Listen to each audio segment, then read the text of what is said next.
Welcome to the Green Tortoise. It's an adventure travel package in the USA, originally started by some ancient hippies out of San Francisco, and in 2010 I followed their southern dream from coast to coast.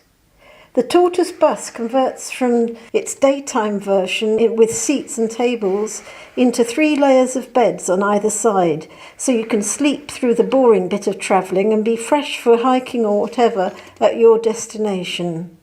The bus comes with 2 drivers who take turns. There's a dedicated mini cabin at the back for them to sleep. In some places, the bus stops and you can sleep outside. Otherwise, you go to sleep in one city and you wake up in the next. All the cooking is done by the travellers, although under the direction of the drivers, and the food is delicious, mainly veggie.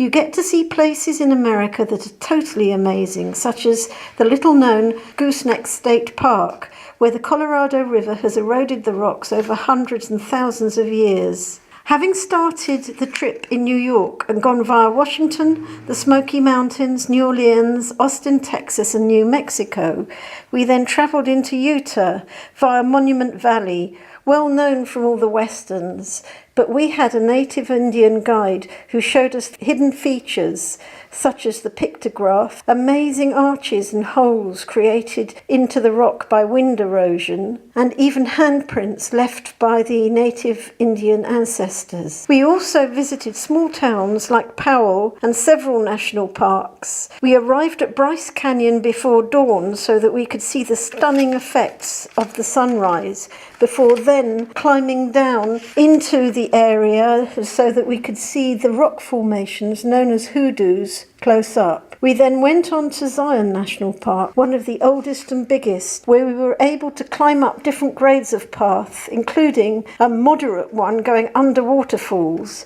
I did avoid the one that they said was the steepest, which ended up with a sheer drop down a cliff face. Then, by total contrast to the quiet of Zion, we drove on to Las Vegas, the city in the desert, which was as artificial and in your face as expected. I watched the Pirate Show, which runs every hour outside one of the hotels, involving dramatic effects, including the regular sinking of a galleon and lots of buff bodies singing, and the amazing over-the-top creation of Caesar's Palace with its neon-flooded fountains. Las Vegas turns night into day, which meant we didn't leave until 3 a.m. before finally finishing back in San Francisco.